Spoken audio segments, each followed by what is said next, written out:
Hey guys, welcome back for another episode of Not the Girl Next Door. I'm your host, Meg Reynolds. And now that I am back from my first time splitting time with New York, I've been doing a lot of thinking about this week's topic. I'm actually already going to be going back to New York in a couple weeks because my best friend is getting engaged.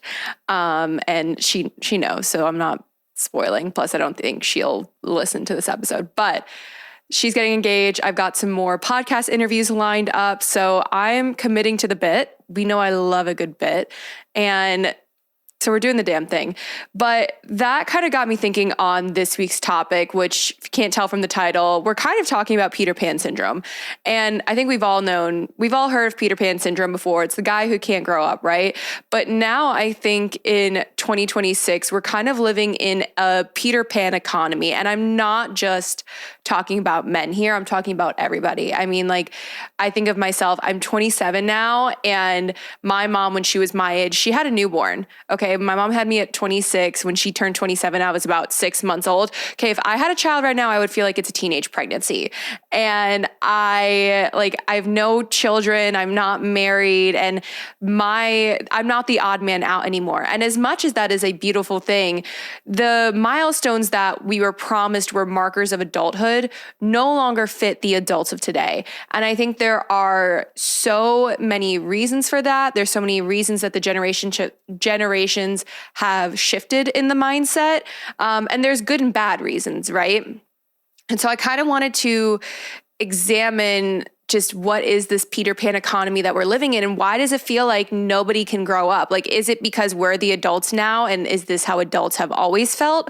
Or is this simply because of huge world events like COVID happening? Or is it more of a sociological shift in priorities? Like, where is this lack of adulthood, this Peter Pan epidemic kind of coming from? I mean, so taking it back to COVID, we all know COVID robbed everyone of years of their life, especially for Gen Zs like myself and millennials.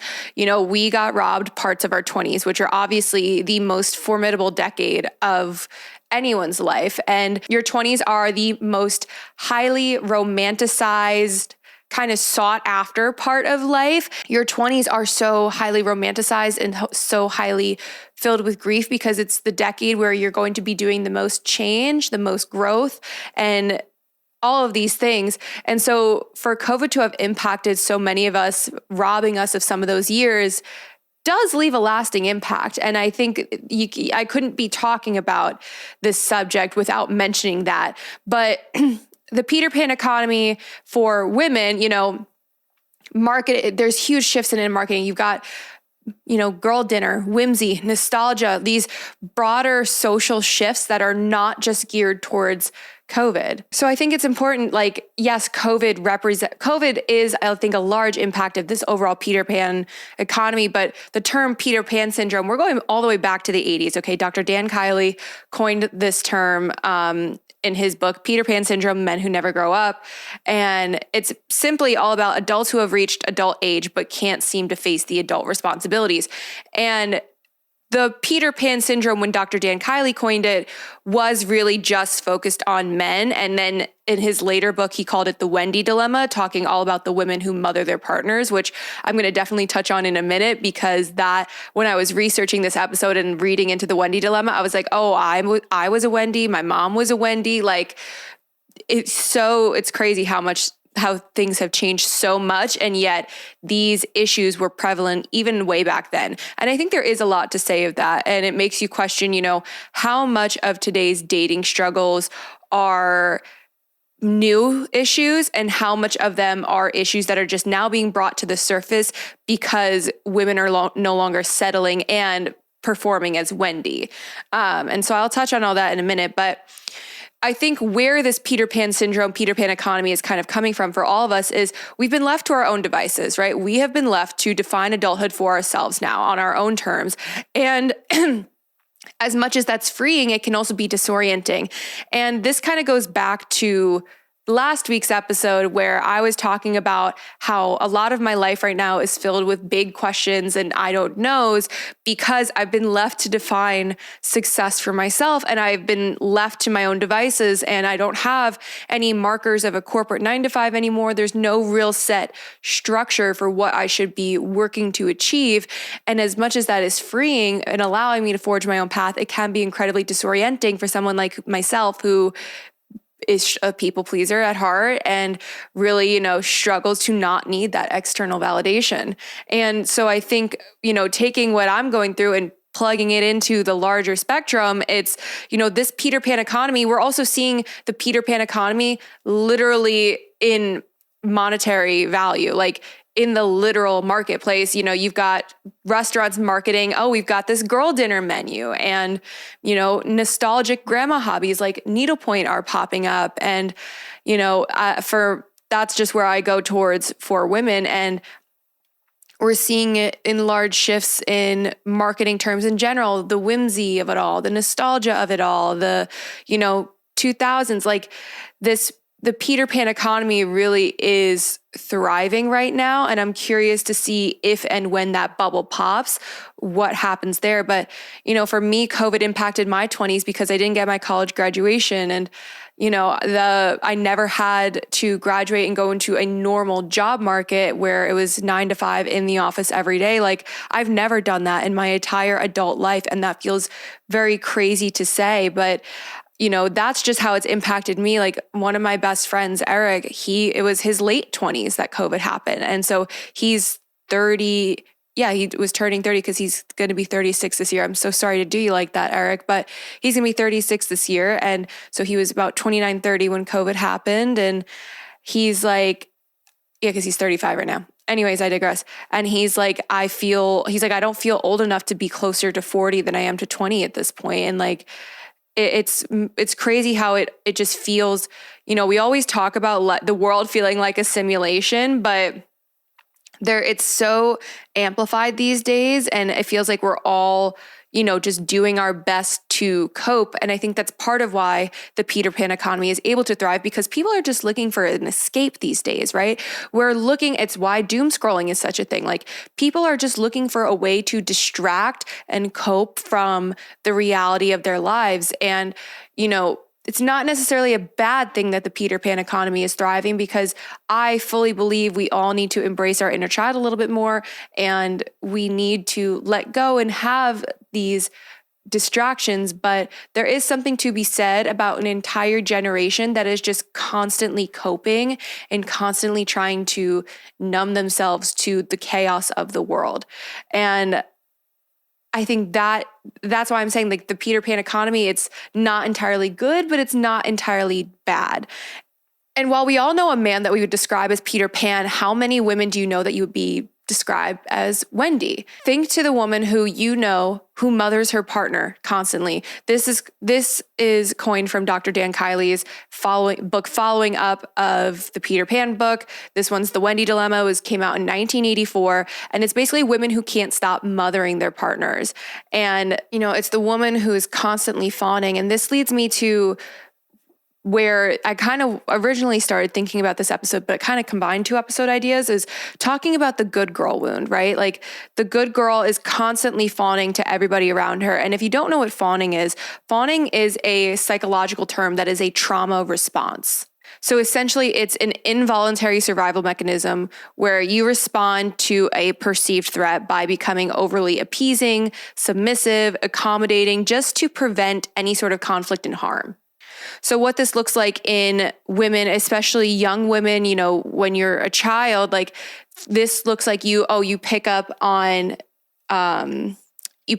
someone's change in mood, right? You pick up on how heavy they're walking, how hard they slam a glass, how hard they close a door.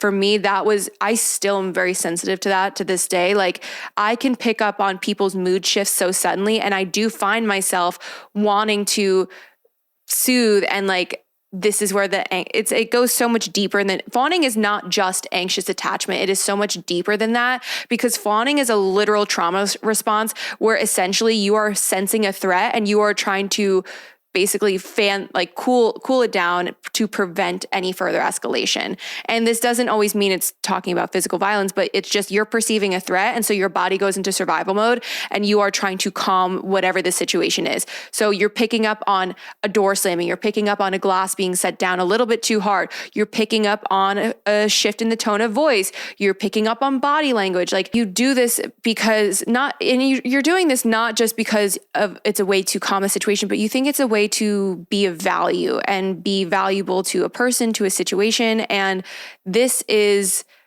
where you need to figure out where the core wound is coming from, right? Like, is it coming from your childhood? Is it religion? Is it the media? Like, where is the idea coming from for you that your value to others is only coming from your usefulness to them, not just simply because they're choosing you?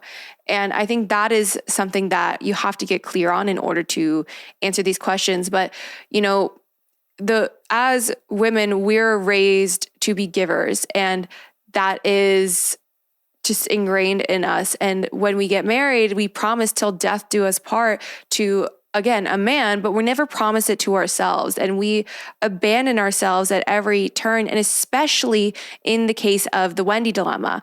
And the thing about that and the thing about being a Wendy is when you are someone who is so deep in the good girl wound and you are so deep in, just being liked, you're never going to get chosen. You're simply going to be getting used time and time again. And I had to learn that lesson the hard way.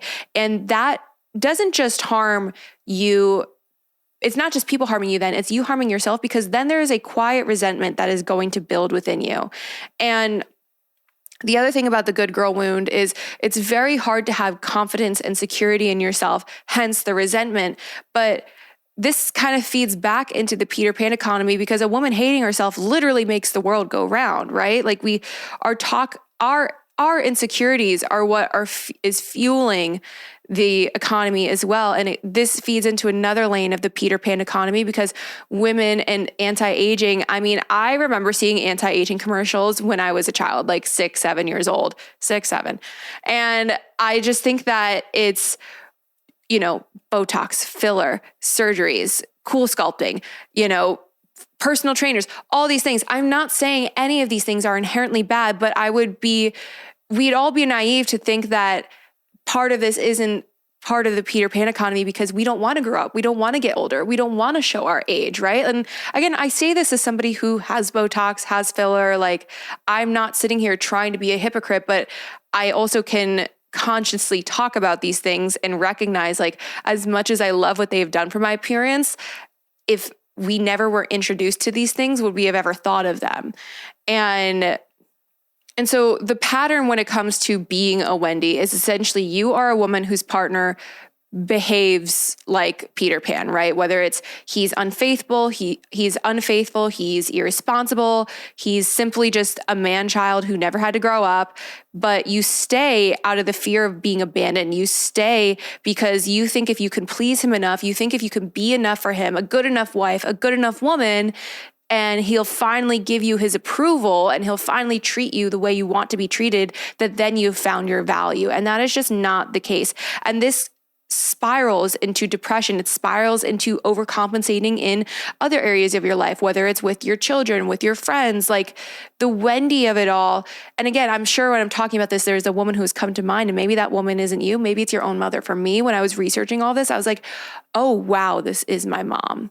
And I don't mean that in a bad way. I'm just saying it's very so clear her own wounds have made her into Wendy. This dynamic is incredibly recognizable. And it's that push-pull of, he does this, but I love him. He does this to me, but it's because he was traumatized. Like, again, even if a man is treating you poorly because of his own wounds and because of his own trauma, why are we giving him a free pass for that? Like, there comes a point in our adult lives where we're no longer, products of our own environment from our upbringing. We're simply products of what we're choosing to be stuck in. And that is something to be said for a lot of men, because how many times have you said, oh, I know he's treating me like this because he's been through this. And it's like, cool, great. I'm glad we can, rationalize his behavior and understand why he is acting a certain way, but that doesn't make it okay all of a sudden. And I think that we as women need to stop doing that. And when we recognize that pattern of behavior, we say, okay, I know he's doing this because of this, but because he is not actively working towards his own healing, I need to walk away so I don't get hurt. For a lot of this is like a loop. And something else too about the Peter Pan economy that I find, it's not directly Peter Pan economy, but I think it's something that a lot of women experience where, again, we feel like we have to get these procedures and, things done to us to make us look our best and make us look natural per se. But then you meet a man who, will discourage you from doing any of that. And there are genuinely sweet men who are like, I think you are so beautiful and stunning, and I don't think you need to do anything.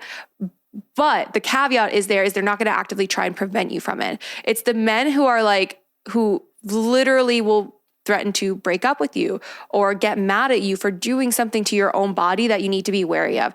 Because here's the thing, when a man is discouraging you from doing something that is going to enhance not your appearance, but your confidence, and it's going to make you feel more comfortable in your own skin, and it's going to make you feel more beautiful, it's usually because he's afraid that you're going to outgrow him. And it's usually because he's afraid that you're going to recognize that he is not treating you the way that you deserve, and you're going to finally get the balls to walk away. And I literally I was thinking about this episode, and it made me remember from my last relationship, when my ex loved to accuse me of cheating over anything. And one time he accused me of cheating for getting a Brazilian wax. And I can't even make this up, guys. Like, never in my life did I think I'd be actually talking about my bush on the podcast, but thank you, Maddie Murata, for giving me the balls to do so. But when we were dating, I went back home and I was going to get a Brazilian because it's freaking summer and I am Sicilian. And that's all I got to say about that. And so he was like, what are you doing? I said, I'm going to go get waxed. And he goes, who are you doing that for? Why are you doing that? Like, losing his ever loving mind. And I'm sitting here like, I literally am like, babe, it's summer and I'm going to the beach in a bikini. And then he's like, oh, so you're trying to impress somebody. Da, da, da.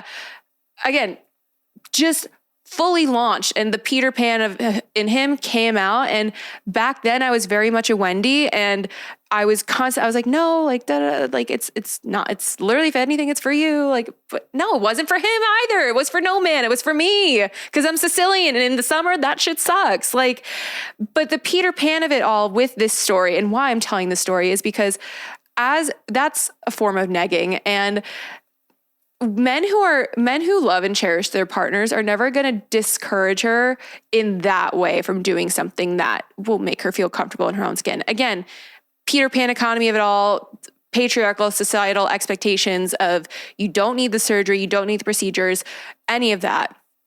But if there's something that you are so insecure about and it will make you feel better and it will do it for you, I have a hard time. One, I can't condemn any woman for doing that because I myself have these things done, but I have a hard time condemning anybody because I personally believe that if it is going to make you more confident in your own skin and it's going to make you feel more like yourself, why not? Again, there's a fine line to all of these things. But with the Peter Pan economy of it all is, at a certain point, we're going to have to need to leave Neverland, right? At a certain point, we do have to grow up.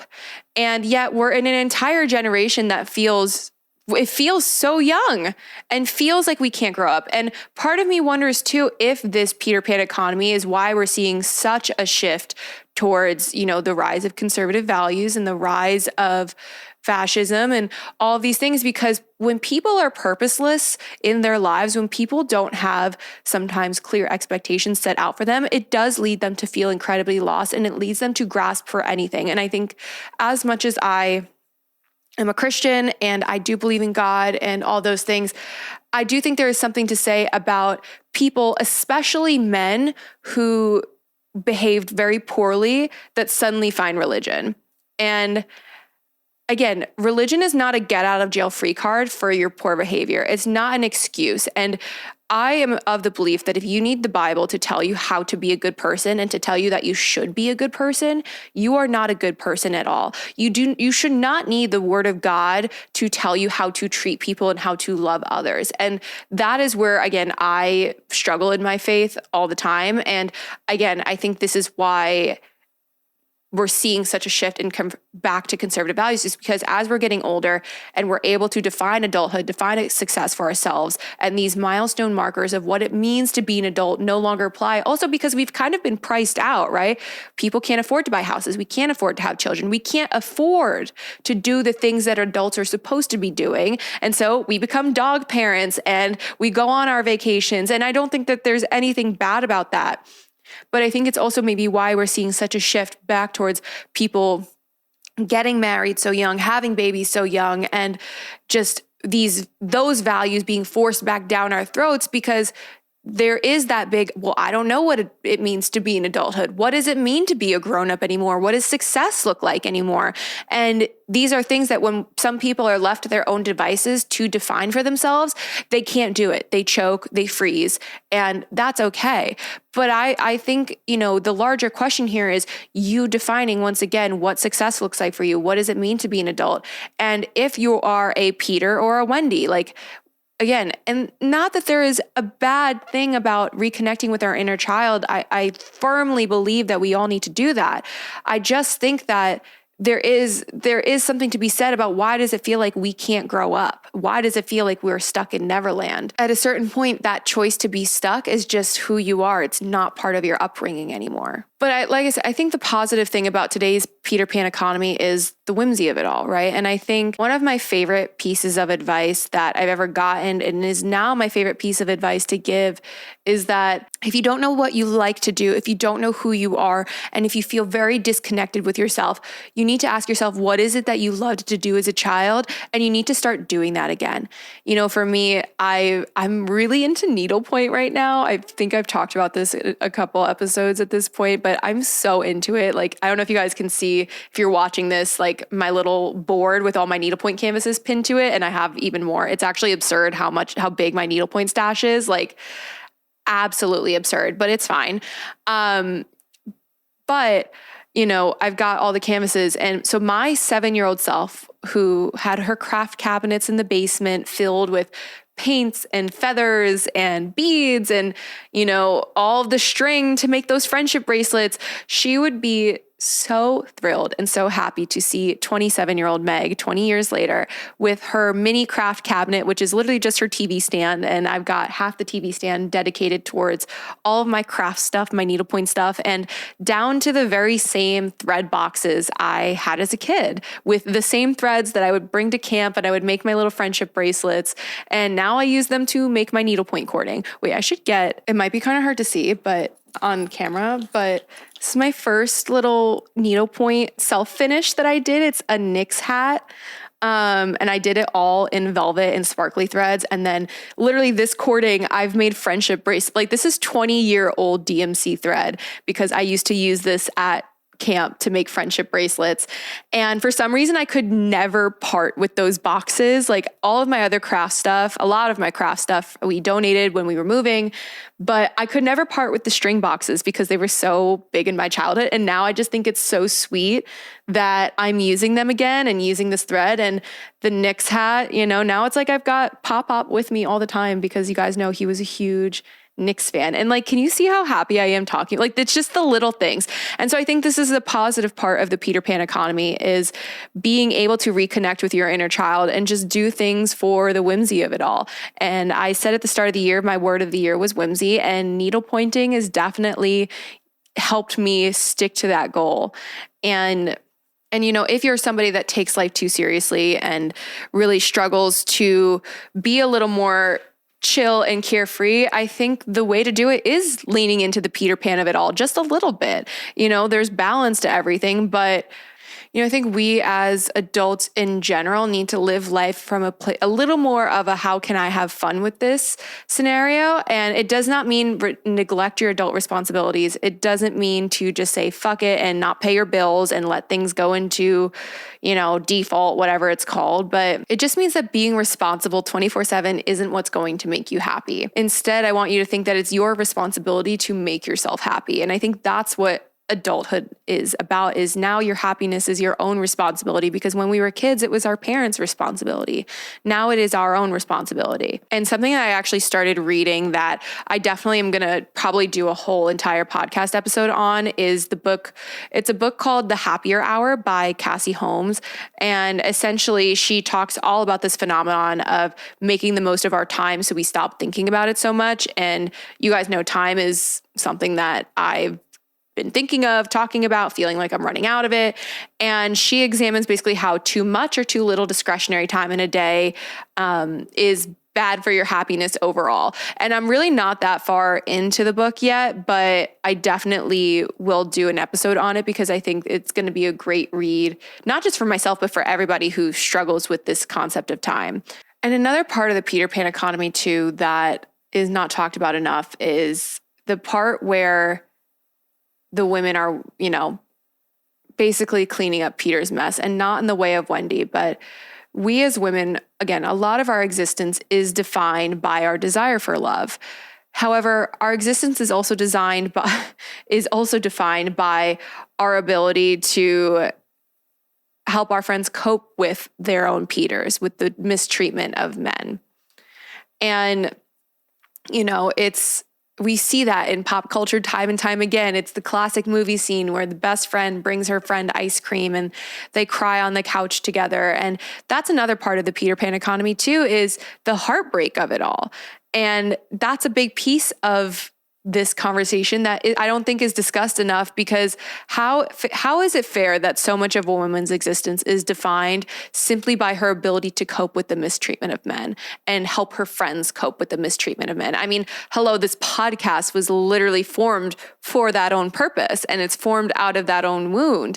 And I just think that this is part of that resentment that builds up. And we feel it now in modern dating with how everyone seems to be checked out of dating. But I think what we need to remember is that these issues aren't new, right? Like, again, the fact that Peter Pan syndrome was coined back in the 80s, like, we're still dealing with Peters today. I think what has shifted is the Wendy of it all. Women aren't wanting to be Wendy anymore. We're not settling to be Wendy anymore.